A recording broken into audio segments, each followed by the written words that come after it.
আল্লাহ সুবহানাহু ওয়া তাআলা আমাদেরকে এমন একটি কোরআন দান করলেন, যেই কোরআনের দিকে তাকাইলে সওয়াব হয়, যেই কোরআন ধরলে সওয়াব হয়, পড়লে সওয়াব হয়, যেই কোরআন শুনলে সওয়াব হয়।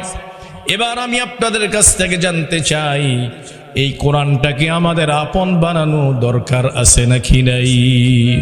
কিন্তু দুঃখ আর পরিতাপের বিষয় হলো, আজকে মানুষ কোরআনকে সম্মান করে কথা ঠিক, কোরআনকে শ্রদ্ধা করে কথা ঠিক, কোরআনকে বুকের মধ্যে নেয় কথা ঠিক, কোরআনটাকে চুমু খায় কথা ঠিক, কিন্তু কোরআন কি বলেছে সেই অনুযায়ী আজকে মানুষগুলো চলতে চায় না।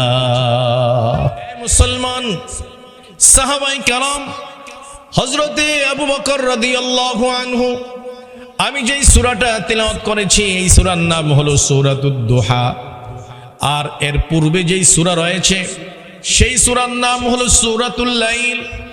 লাইলুন শব্দের অর্থ হলো রাত্রি, আর দুহা শব্দের অর্থ হলো সকাল। সুবহানাল্লাহ বলেন। কেন আল্লাহ পাক রব্বুল আলামিন সূরা দুহা নাযিল করলেন? আর পূর্বে যে লাইল নামক সূরা রয়েছে সেই সূরার মধ্যে দুহার মধ্যে কি মিল রয়েছে? চমৎকার একটি ঘটনা, চমৎকার বিশ্লেষণ। আল্লাহর নবীর দুনিয়ার মধ্যে যদি এক আল্লাহর পরে কেউ যদি আপন থাকে, তিনি হলেন হযরতের সাহাবী, হুজুরের সাহাবী, প্রিয় সাহাবী হযরতে আবু বকর রাদিয়াল্লাহু আনহু।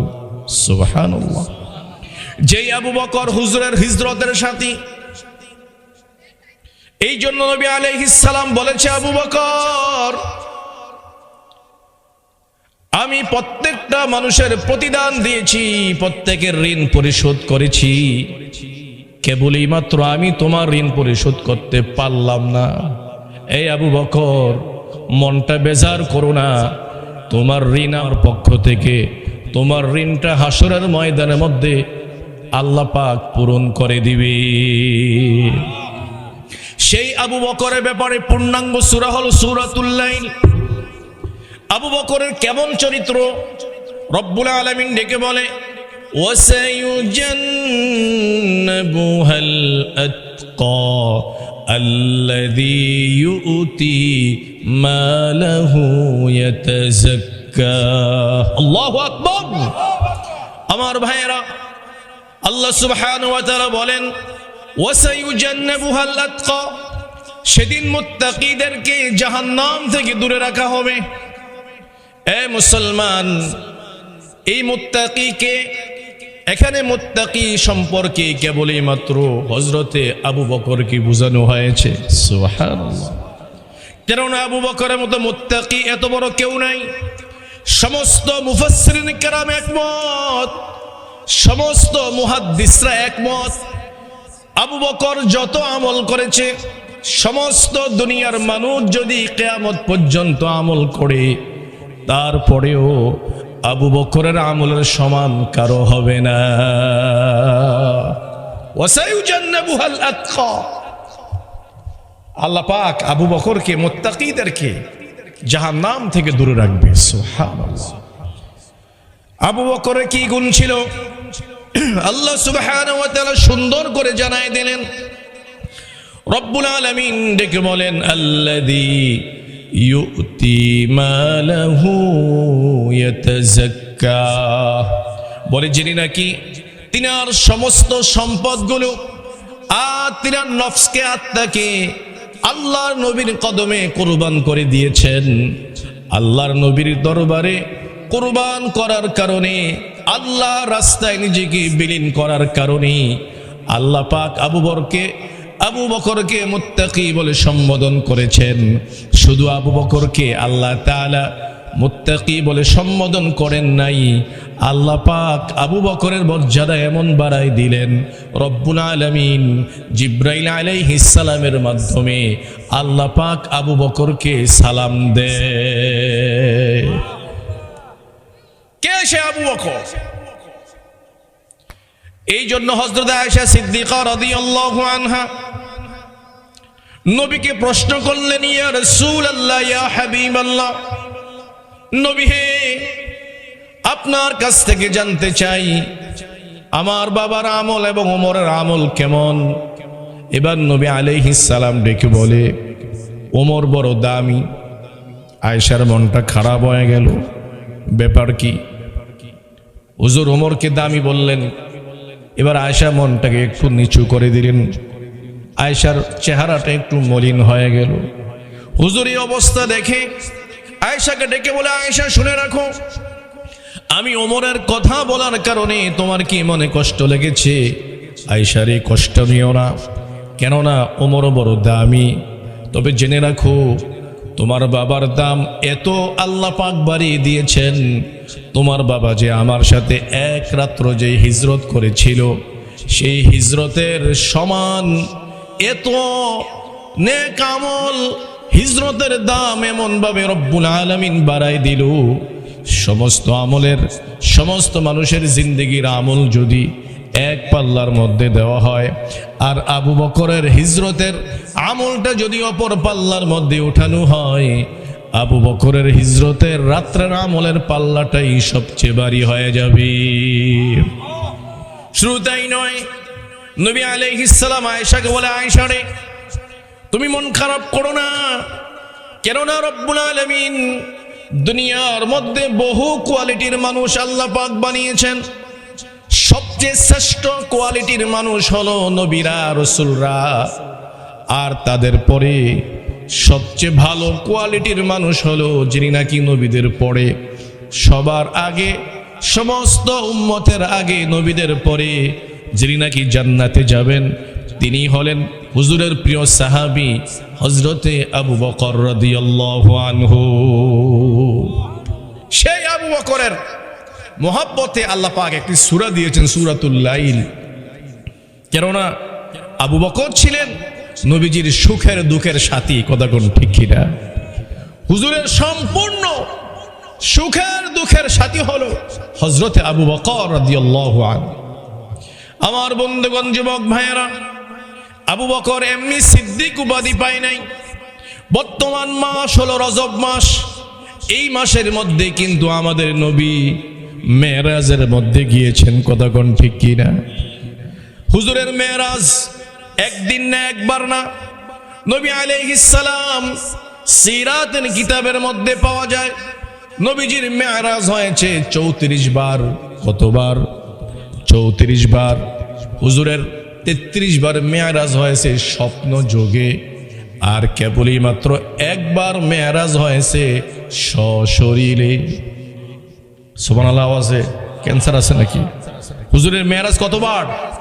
34 বার। এর মধ্যে 33 বার হলো স্বপ্ন যোগে, ঘুমের ঘরে, একবার হলো সশরীরে। সুবহানাল্লাহ। আমার ভাইয়েরা, সেই নবী পেয়ে খুশি না বেজার? আওয়াজ করে কোন? খুশি হয়ে থাকলে একবার কোন সাল্লাল্লাহু আলাইহি ওয়াসাল্লাম। হয় নাই মনে? আওয়াজে কোন সাল্লাল্লাহু আলাইহি ওয়াসাল্লাম। এ মুসলমান, দুরূদ শরীফ পড়তে চায় না, অথচ নবী আলাইহিস সালাম ডেকে বলে, যারা নাকি আমার প্রতি দুরূদ শরীফ পাঠ করে, আল্লাহ পাক তাদের 10টা গুনাহকে তাদের আমলনামা থেকে কেটে দেয়, এবং তাদের আমলনামার মধ্যে 10টা নেক যোগ হয়ে যায়, এবং তাদের উপর 10টা রহমত নাজিল হয়ে যায়, এবং তাদের 10 গুণ মর্যাদা আল্লাহ পাক বাড়িয়ে দেয়। সেই নবী পেয়ে খুশি না বেজার? একবার কোন আলহামদুলিল্লাহ, আরো জোরে কোন আলহামদুলিল্লাহ। আমার ভাইয়েরা, সেই নবী আলাইহিস সালাম এই দ্বীনের জন্য, ইসলামের জন্য তিনি কত ত্যাগ তিতিক্ষা করেছেন, তিনি কত কুরবান করেছেন।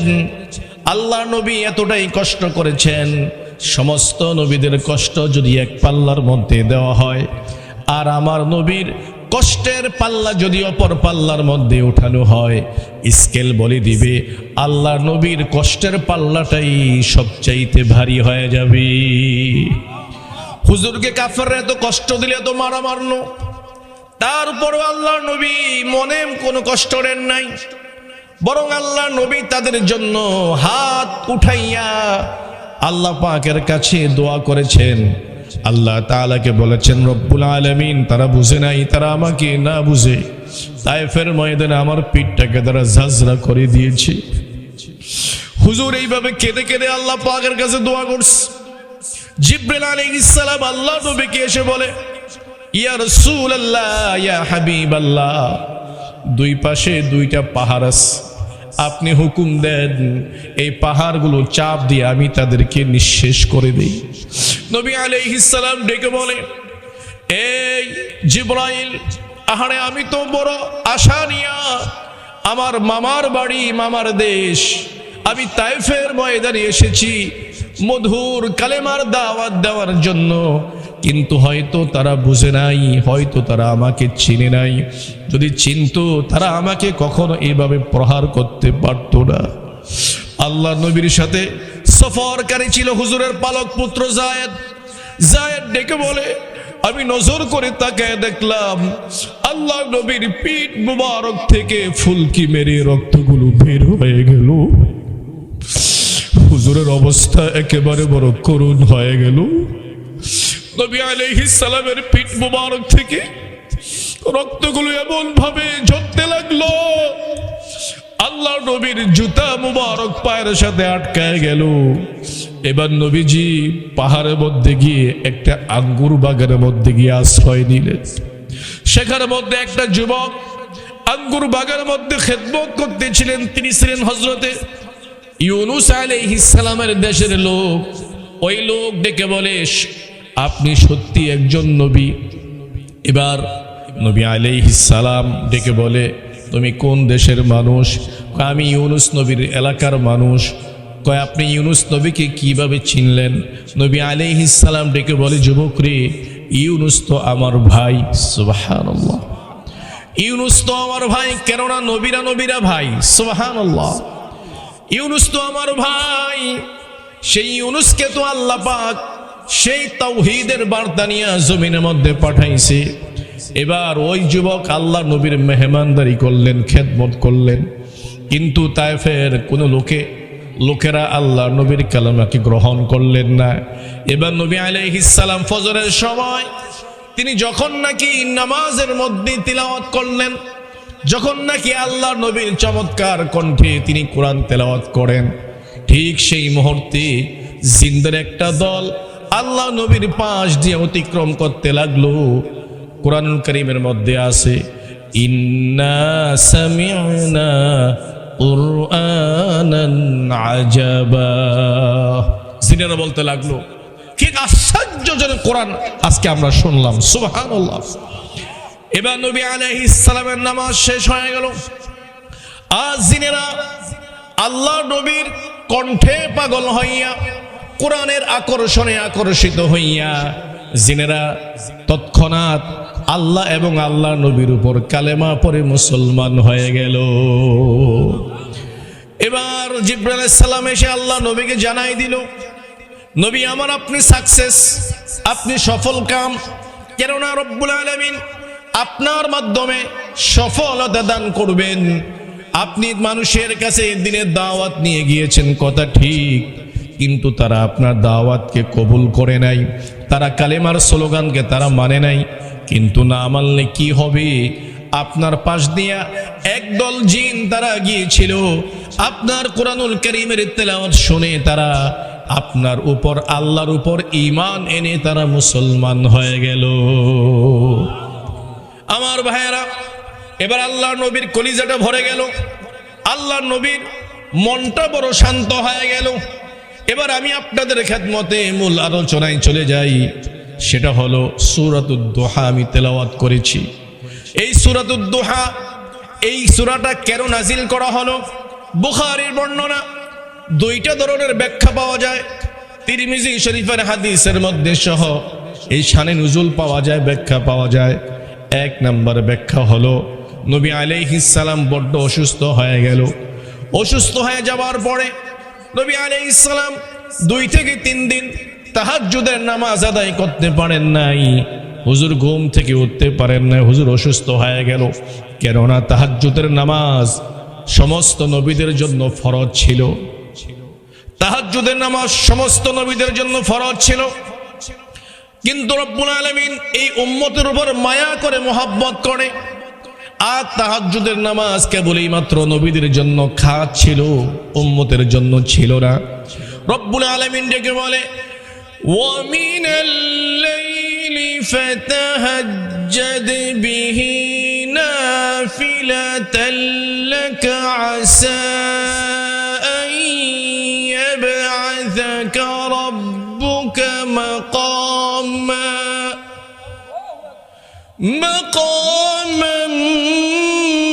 মাহমুদা।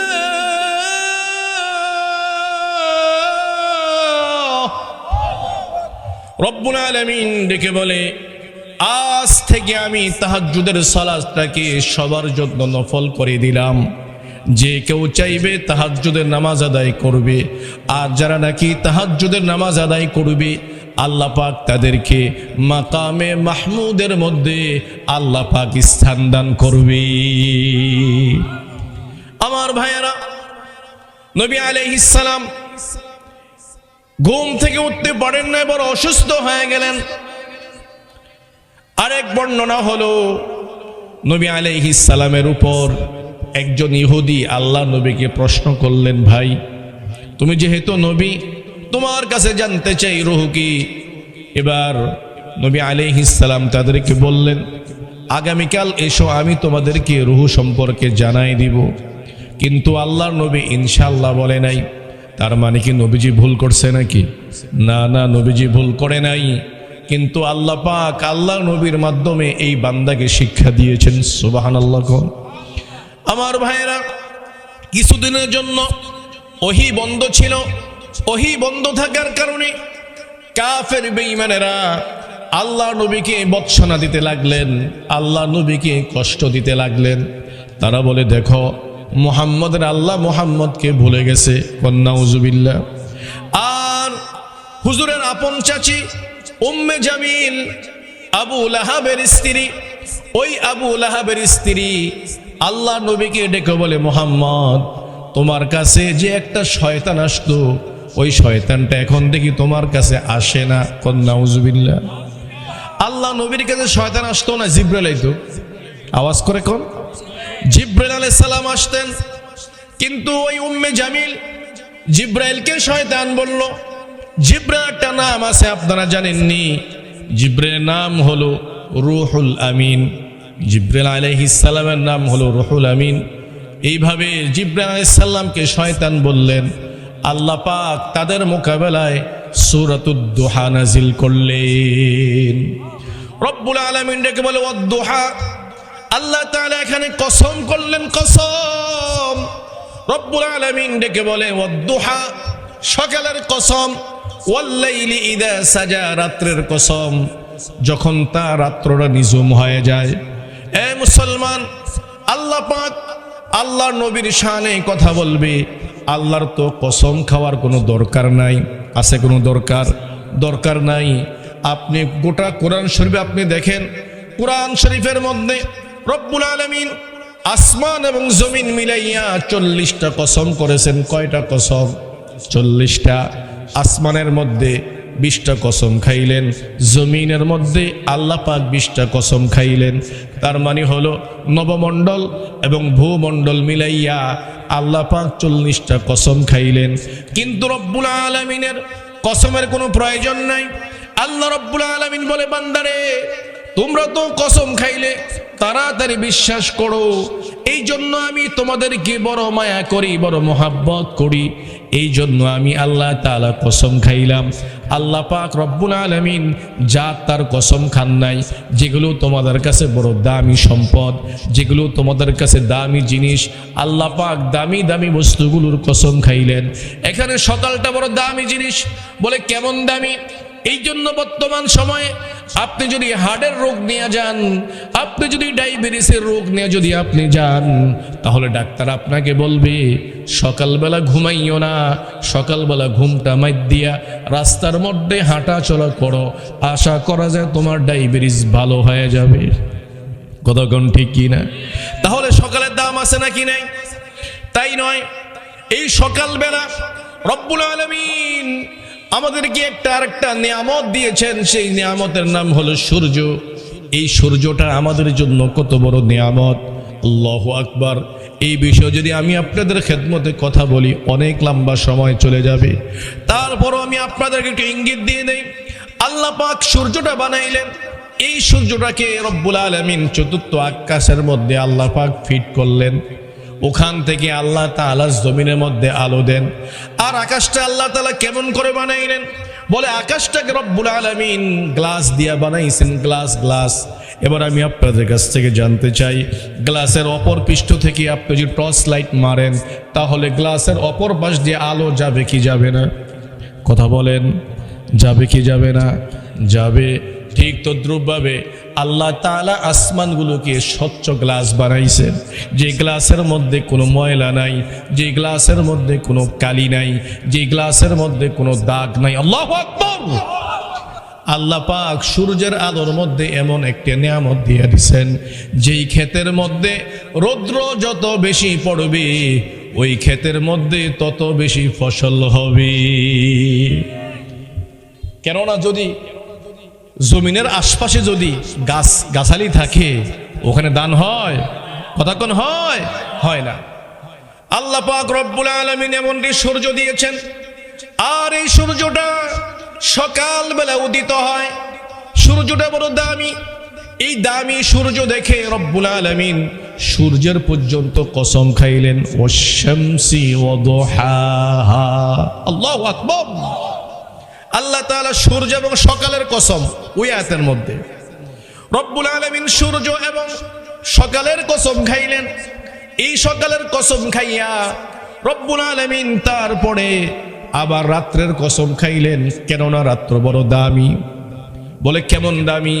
রব্বুল আলামিন ডেকে বলে, ওয়াজআলনা নাওমাকুম সুবাতা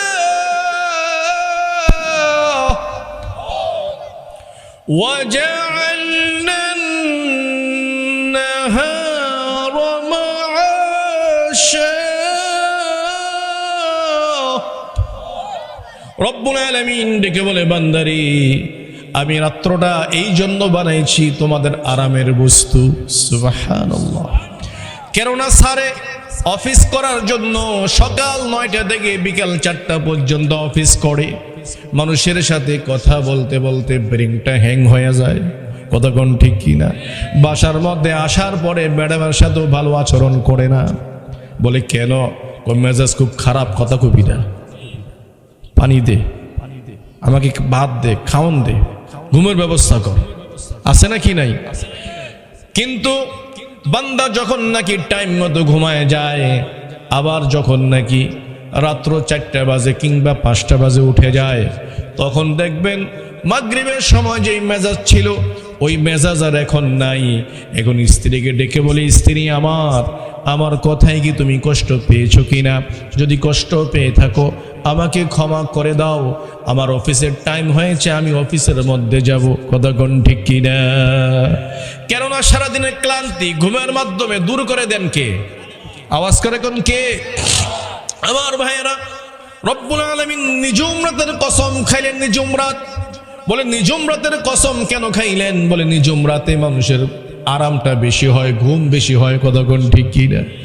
ও আল্লাহর বান্দারা, দেখেন আল্লাহ পাকের কুদরত বুঝা বড় দেয়।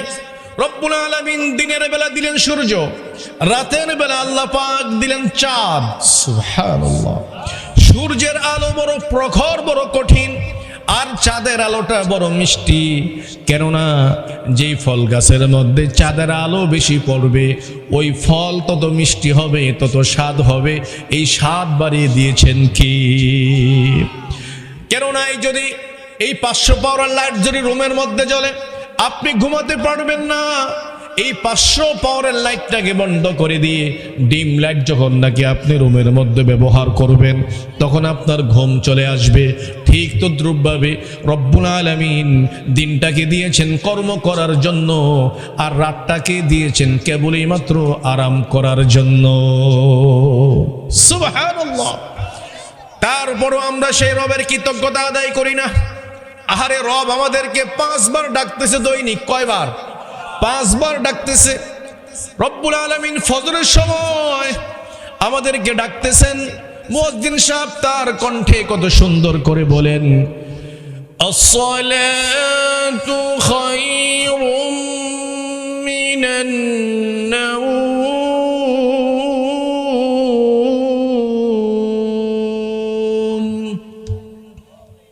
মুয়াজ্জিন সাহেব কত সুন্দর করে বলতেছে, ঘুমের থেকে নামাজ ভালো, নামাজ উত্তম। কিন্তু আজকে আমরা ঘুমটাকে উত্তম মনে করে নামাজকে অনুত্তম করে ঘুমের ঘরে আজকে আমরা সময় পার করতেছি। কথা কোন ঠিক না?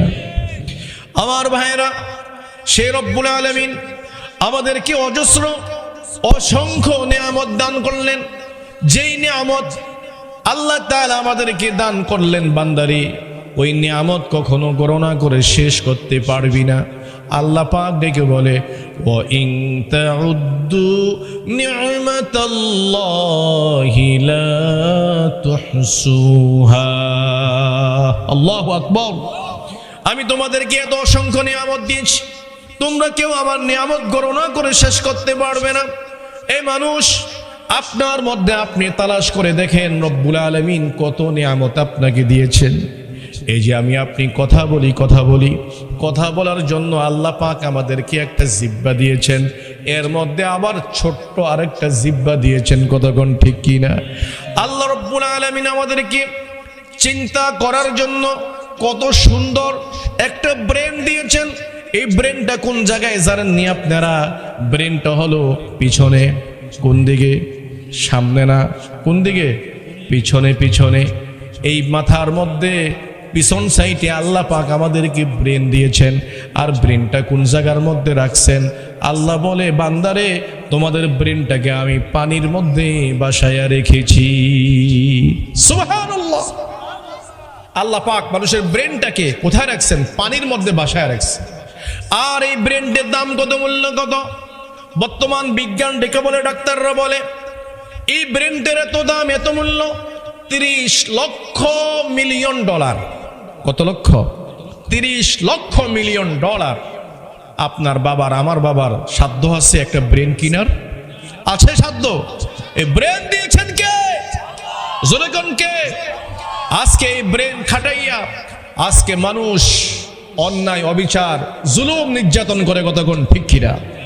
এই জন্য বলতে চাই, যারা নাকি আজকে আল্লাহ পাকের দেওয়া নিয়ামত পেয়ে এই নিয়ামত গুলোকে অসৎ পথে ব্যয় করে, একদিন তাদের আল্লাহ পাকের কাঠ গড়ায় দাঁড়াতে হবে। কতক্ষণ ঠিক কিনা?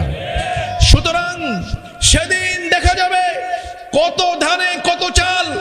আজকে তো বলা হয়, ইমামকে খুঁটির সাথে বেঁধে রেখে আমাকে খবর দিবা, তারপর আমরা প্রতিশোধ দিব। চাপার জোরে ইমামের উপর আক্রমণ করা যাবে, কিন্তু আল্লাহর কোরআন দিয়ে কখনো কোন মানুষের উপর জুলুম করা যায় না। কতক্ষণ ঠিক কিনা? এই জন্য মুসলমানদেরকে বলতে চাই, আল্লাহ পাকের কোরআন সত্য। সামনে আমাদের কবর, কবরের পরে আছে হাসর, তারপরে আছে মিজান, এরপরে ফুলসিরাত, তারপরে হলো জান্নাত, এরপরে জাহান্নাম। এতগুলো গেন্ডি পেরিয়ে যেতে হবে।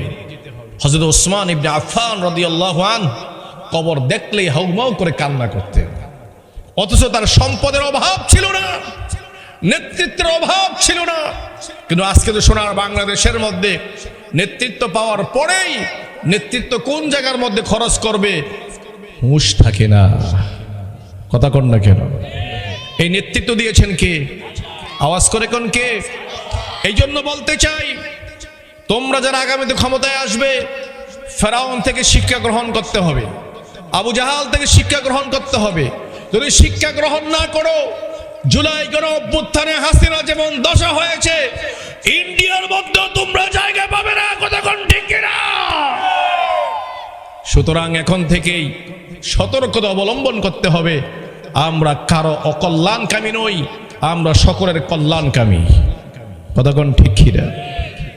তারেক রহমান বলেছে, রাসূলুল্লাহ ন্যায় নীতির উপর দেশ চালাবে। সাধুবাদ কোন? আলহামদুলিল্লাহ।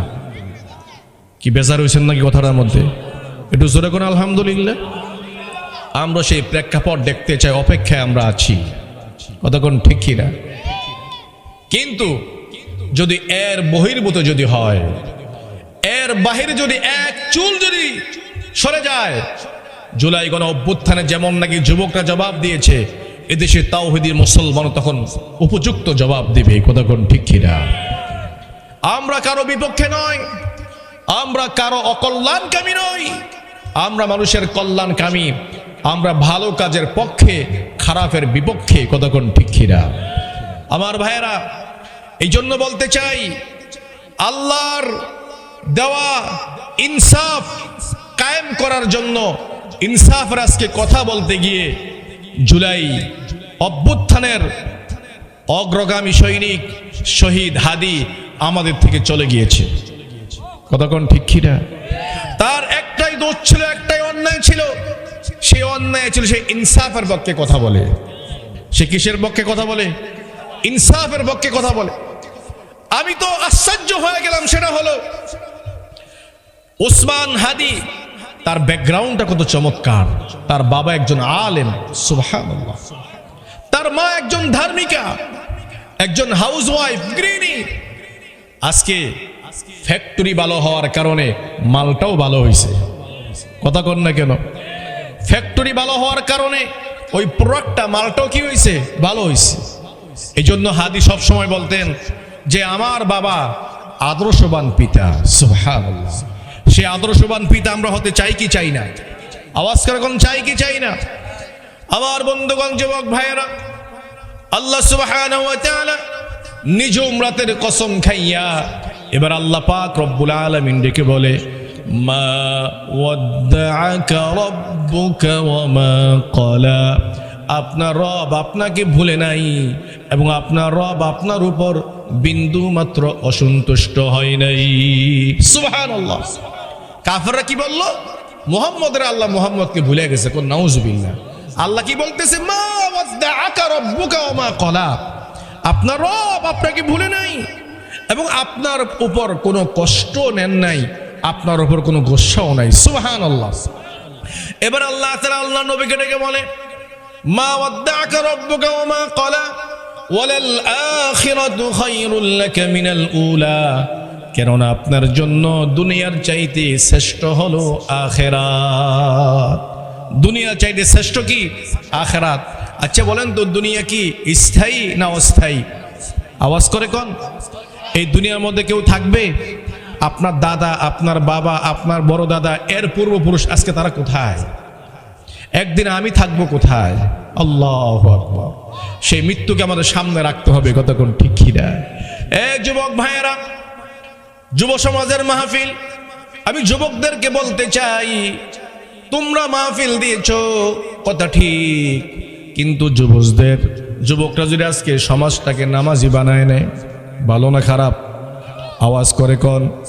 এই জন্য যুবকদেরকে ধন্যবাদ জানাই। আজকে তোমরা মাহফিল দিয়েছো কবরবাসীদের স্মরণে। আহারে, কবরবাসীদের স্মরণে। তাদের ঋণ আমরা কখনো পরিশোধ করতে পারবো না। কথা কোন ঠিক কিনা? এই জন্য সবাইটা আমার সাথে পড়েন, রব্বির হামহুমা কামা রব্বায়ানি সগীরা। রব্বির হামহুমা কামা রব্বায়ানি সগীরা। আল্লাহুম্মা আমিন কোন? আরো জোরে করে আমিন। আমার ভাইয়েরা, আল্লাহ সুবহানাহু ওয়া তাআলা নবী আলাইহিস সালামকে ডেকে বলে, ওয়ালাসাউফা ইউতিকা রাব্বুকা ফাতারদা। নবী আমার, আমি আপনাকে এমন এমন উপহার, এমন এমন নিয়ামত দান করব, যে নিয়ামত পেয়ে আপনি খুশি হয়ে যাবেন। সুবহানাল্লাহ। আল্লাহ নবী ডেকে বলে, আল্লাহ গো, আপনি আমাকে কেমন নিয়ামত দান করবেন? কয়, এটা আমি কম না, আমি আপনাকে সময় মতো নিয়ামত দিয়ে দিব। এবার আল্লাহ নবী একটু আল্লাহ পাকের সাথে একটু ভাব ধরলেন। কি ভাব ধরলেন? আল্লাহ পাক ডেকে বলে, নবী আমার, আমি আপনার সাথে ওয়াদা করলাম, আপনার সাথে আমার কমিটমেন্ট হয়ে গেল। সেটা হলো হাসরের ময়দানের মধ্যে আমি আপনাকে না জিগাইয়া আপনার সুপারিশ ছাড়া আমি রব কাউকে জান্নাতে দিব না। হাজারো ব্যথা বেদনার পরে ফিরে আসনি তুমি আপন ঘরে, দিনের আলো তুমি ছড়িয়ে দিতে, চলে গেলে মদিনায় মক্কা ছেড়ে হে রাসূল, তোমাকে বলি আমি কেমন করি হে রাসূল, তোমাকে বলি আমি কেমন করি। খেয়ে না খেয়ে দিন পচাড়ের তরে নিজেকে দিয়ে বিলিয়ে, তায়েফের কাফেরেরা চিনল না এ আলো, দুষ্ট ছেলেদের পিছু দিল লেলিয়ে। পাথরের আঘাতে ক্ষত বিক্ষত হয়ে সারা শরীর থেকে রক্ত ঝরে, হে রাসূল তোমাকে বলি আমি কেমন করি। ওয়া আখিরু দাওয়ানা আনিল হামদুলিল্লাহি রাব্বিল আলামিন। আসসালামু আলাইকুম ওয়া রাহমাতুল্লাহি।